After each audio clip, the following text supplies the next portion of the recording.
Hey guys, and welcome to Pheas Airsoft, where today I'm going to disassemble this Golden Eagle MCR LMG.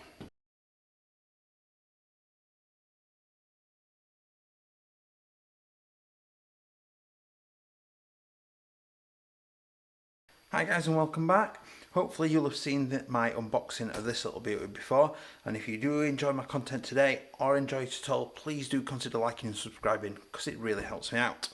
So we're going to get started. I recently acquired this MCR LMG, which is absolutely beast. It's kind of like an M4 variant, and it's, I believe, based off the real world Shrike LMG, which is a dual field machine gun. So you've got the ability to belt feed it or magazine feed it.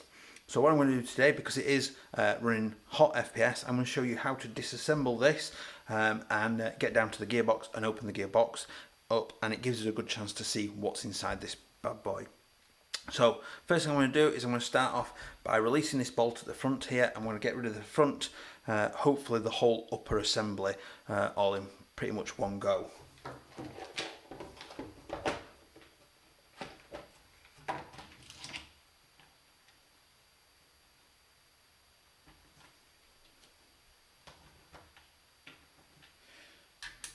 Now I'm hoping it's just like a traditional M4, but I could be wrong because of the changed upper, so we'll take it nice and steady. So I've just removed the front pin, or the bolt from the front pin, and I'm just going to push, hopefully push that out. Doesn't want to come out easily, so I'll just put a in. There we go. So that pin did take some work in, and it does look like there is evidence of it being machined a little bit in there to get it to fit. So now hopefully that should possibly just hold, and it does, nice and steady. The whole assembly, I just popped that up just to make sure, but that whole assembly just slid completely off and forward. So we have got just a bog standard M4 lower there. So I'm just going to carefully pull the barrel. That's pretty long for a barrel. I'm going to lower that down. So I've got a barrel there, needs a little bit of a clean. There is plenty of hop adjustment in there. Might not be able to see, there you go, look. Does need a bit of a clean, but there's plenty of hop adjustment in there. Before I go about changing anything, I just want to see how it shoots first out of the box. So I'm going to put that back in there and leave that as it is for now. So the rest of this now should be just attach those. It's always a good idea to put the two parts together, even just loosely, just to keep them together. So the rest of this now should be pretty much like any other M4 disassembly. So on the butt end of the stock here, we've got two screws, which is quite different and unusual. It's a bit obtrusive or obstructive at making battery changes easy, and this is probably going to, well, it will have to be something that you do around games. So you take the back panel out, and then that releases the top cover. You can then slide this out, slide that back a little bit, that will slide out. That's the battery free. There's the fuse in there, and I'll just remove the stock, pull down on the pin, and that's released. That is a 6-position stock, which is quite nice. So if I pull that out, I can see that there is a Phillips head screw down there, which I'll get to in a second. I do love the trigger on these. It is a really nice piece. So we'll get a Phillips head down there. Hopefully this one's long enough. If not, nope. Plan B it is then.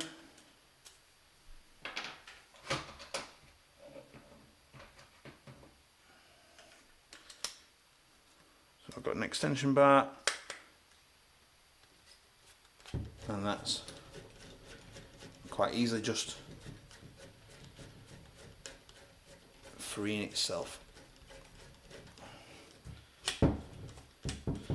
That is screwed well into there, so I'll take that out, and what I'll do is I'll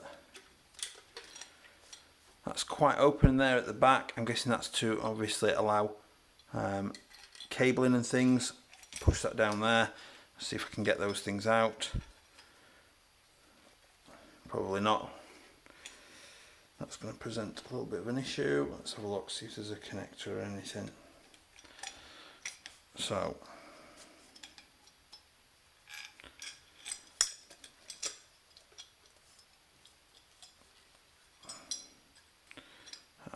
there we go. So I've pulled this through a little bit. I'm probably going to disconnect these wires and then I'll reheat shrink them afterwards. Actually, just doing that should give me, I'll just pull the wire straight. There we go, that'll give me enough room to operate with him. So I'll leave that for now. Next thing I'm going to do is going to remove the screws from the bottom of the pistol grip. That's one screw.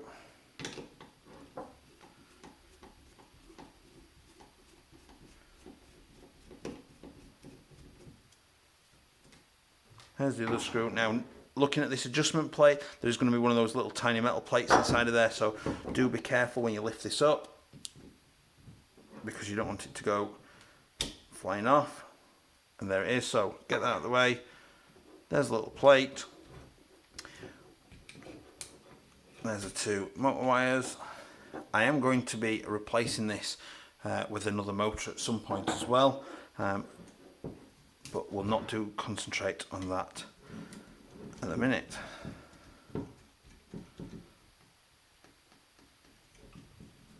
So just removing the two screws that are in the pistol grip. I'm surprised how light this is overall. It does look like a JG build, even though it's technically Golden Eagle, which does sort of make me think that they are one and the same company. So just wiggle those out nice and steady. So the red wire came up the front of the pistol grip and the black wire comes up the back. There we go. Put that down carefully. So we've got another screw here. Now that's a slight problem. Gonna have to get some pliers on the other side of that. Oh no I don't. That's handy. Just need another bit.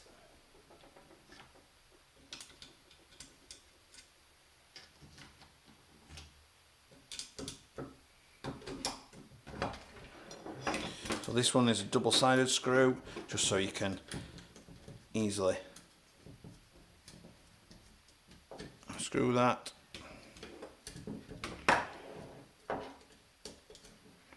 Pull those down. It'd be much easier if this was a quick change spring system, but never mind. Put that together. We've just got this now to get out of the way.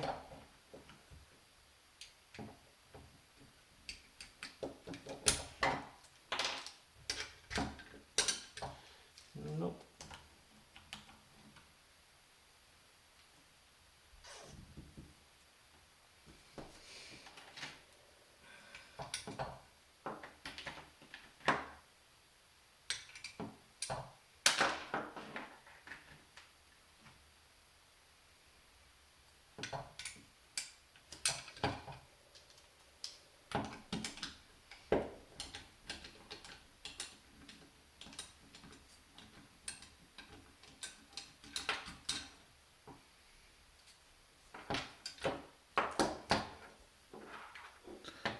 So, got the mag catch out of the way. I've just got one more pin to come out, and then we're lifting the gearbox out, and that just pushed out, and it should, and it goes the other way.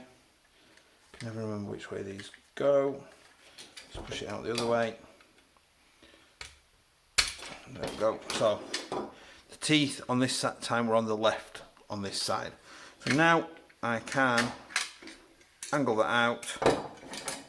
It looks like a fairly standard JG, in all honesty, gearbox. So get a few of these bits and pieces out of the way a minute. I need that in a moment. So that is, they are Torx screws, so we'll get some Torx bits in here on the job, and we'll get this open.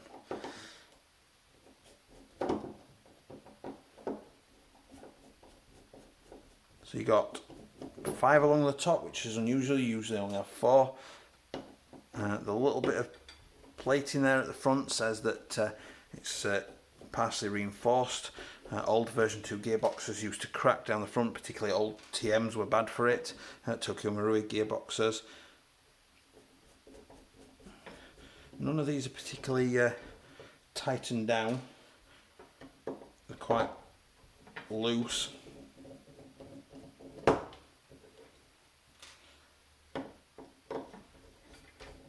I think I'm going to need a bigger Torx bit for the other screws, which is absolutely fine. Let's just see first. No, this one is doing it. And then we've got 1, 2, 3, 4, 5, which is fairly standard for the bottom screws. Just in case there is any length difference, I'm going to keep these in the correct order. And I have just discovered this is actually a quick change spring system. That is, right there, a quick change spring system, and I didn't even notice. Pheas, you're an idiot. Never mind, we're going to have a look inside the gearbox anyway. Just makes it easier to do my job in a little bit. And actually I didn't have to disassemble this whole thing.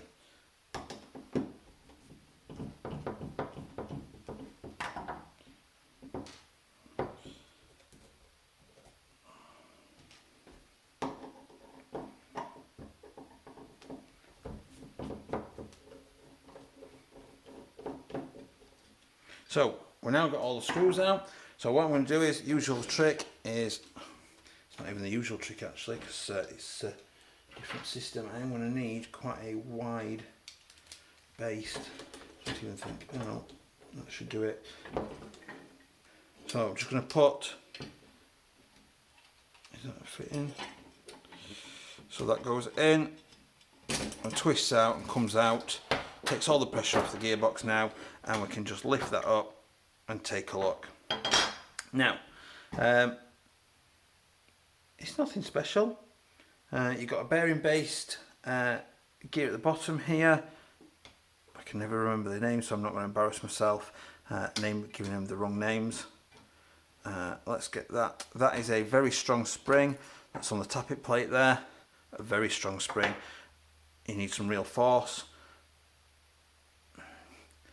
It's not amazingly well, it's not over greased, and that's a good thing, but it doesn't look like it's particularly shimmed either, which the gearbox sounded okay, so you know, we'll keep an eye on it and things, and I will be doing more work on this as time goes on, because I'm looking to make this into some sort of you know, worrisome beast for a lot of players. There doesn't appear to be any shimming at all. Whether the stuff is pre-fit, oh no, I tell you why, there is a little bit of shimming in the top of the gearbox there. That does look like there is a little bit of scratching taking place on there, and there is a little bit of debris in there, so possibly angle of engagement needs to be looked at. But that's a fairly solid looking piston anyway, as it is. Let's check compression on this. There's not much. I can do that freely without any issues. There's no real compression on that, so that must be, consider it's doing about 400 FPS, that must be a pretty damn strong spring that's in there, so I'm going to replace that anyway.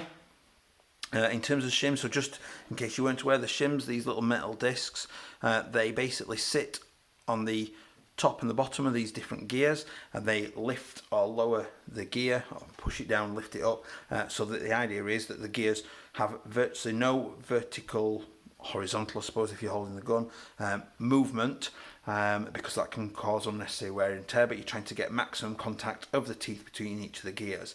So a good shim job, so if your gear set is shimmed properly, you can benefit from better rate of fire than a badly shimmed one where it's maybe a little bit too tight.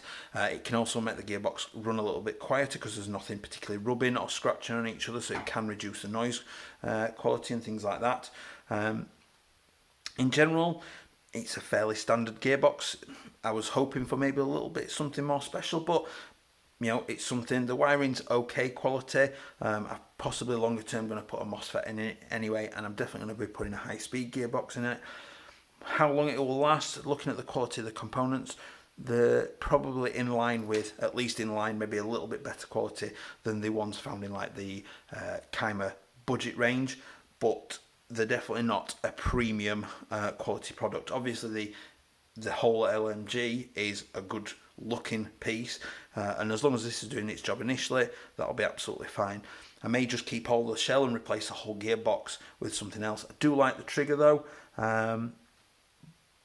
I'm fairly happy with it, but maybe slightly disappointed if anything. So I hope that's been helpful to you to see inside this. Once you remove the top, which is just removed like a normal M4's top, it is just an M4 inside with nothing special in there at all. It does have a quick change spring, which I wished I'd have known 10 minutes ago, because I could have saved myself a lot of hassle, but I'm here for the video anyway.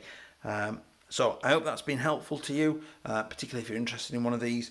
It's moderately well built internally. Externally, it's brilliant. I'm really impressed with it. Internally, could be a little bit better. Maybe the shimming needs a little bit of work on it.